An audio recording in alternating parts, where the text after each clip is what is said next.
नमस्कार. आपले अण्णा या यूट्यूब चॅनलवर आपणा सर्वांचं स्वागत. आपण आपले अण्णा हे यूट्यूब चॅनल सबस्क्राईब करा, लाईक करा आणि कमेंट्स पण नोंदवा. गेल्या 2 दिवसापासून जिल्ह्यात सर्वदूर पाऊस पडत आहे.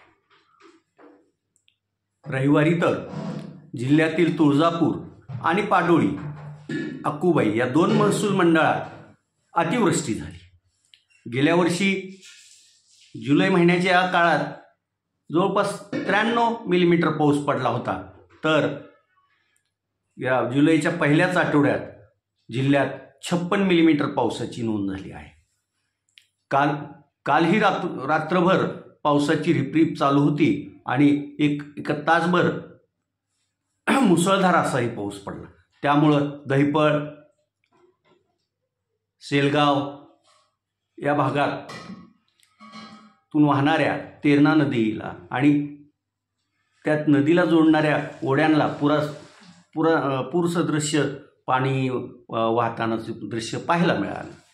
या पावसानं जिल्ह्यातील सर्वच मंडळी सुखावली असून हा पाऊस आणखी 2-3 दिवस असाच राहील असा हवामान खात्याचा अंदाज असून आज आणि उद्या जिल्ह्यात येलो अलर्ट हवामान विभागानं जारी केला आहे. त्यामुळं आणखी किती पाऊस पडतो या 2 दिवसात याकडे आपण सर्वांचं लक्ष लागून राहणार असणार आहे. धाराशिव जिल्हा तसा तेलंगणा, कर्नाटक या राज्याच्या सीमेलगतचा जिल्हा आहे आणि त्यामुळंच गुटखा असो, गांजा आणि इतर अंमली पदार्थांच्या तस्करीचा जो मार्ग आहे तो आपल्या जिल्ह्यातून जातो. आपल्या जिल्ह्यातही अनेक जण या व्यवसायात गुंतलेले दिसून येतात. काल कळंब पोलिसांनी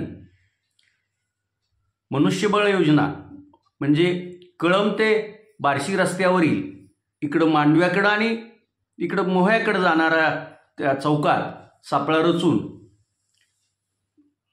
2 दुचाकी वाहनांना अडवण्याचा प्रयत्न केला. यात बुलेटवर स्वार असणाऱ्या दोघांनी त्या बुलेटवर असणारं पोतं खाली टाकून दिलं आणि ते पसार झाले. मात्र स्कूटीवरील संजय काळे आणि त्याच्याबरोबर एका लहान मुलास पोलिसांनी ताब्यात घेतलं. त्या पोत्यात 40 किलो 260 ग्रॅम एवढा गांजा होता. हा गांजा आपण मस्साखंडेश्वरी येथील बालाजी आणि संजय काळेकडून विकत घेतल्याचं पकडलेल्या आरोपीने पोलिसांना सांगितलं आणि हा गांजा आपण जामखेडला पोहोचवणार होतो असंही त्यानं स्पष्ट केलं. जिल्ह्यात गांजा आणि गुटखा यावर सतत छापे टाकून वाहनं पकडली जातात ही होतात आणि हे प्रकार जो जिल्ह्यात सर्रास चालू असतात. पावसाच्या या पार्श्वभूमीवरच काल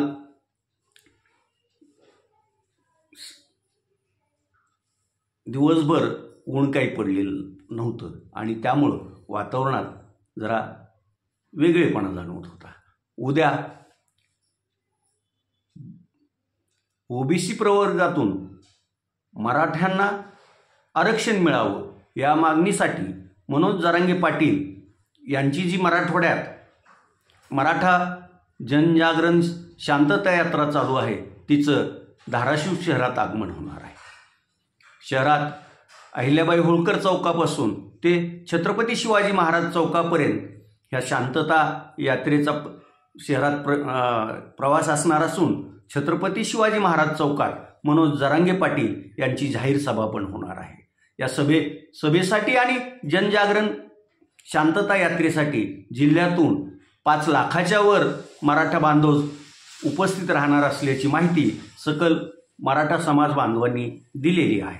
या शांतता रॅलीचं व्यवस्थापन करण्यासाठी वेगवेगळ्या समित्याही त्यांनी स्थापन केल्या असून त्याबाबत आजही दुपारी सकल मराठा समाज बैठक घेणार असून शांतता रॅलीला कुठलंही गालबोट न लागता ती शांततेतच आणि अगदी शिस्तीत झाली पाहिजे याकडे सर्वांचं लक्ष सर्व लक्ष ठेवून असणार आहे. उद्या धाराशिव पोलिसांनी वाहतुकीच्या मार्गात काही बदल पण केलेले आहेत आणि त्याचं त्यांनी प्रसिद्धीपत्रक पण काढलेलं आहे. त्या सर्व बाबी लक्षात घेऊन आणि शांतता यात्रेत होणारी प्रचंड गर्दी लक्षात घेऊन नागरिकांनी आपले उद्याचे कामकाज करावे असं आव्हान जिल्हा प्रशासनानं केलं आहे. तुर्तास एवढंच. धन्यवाद.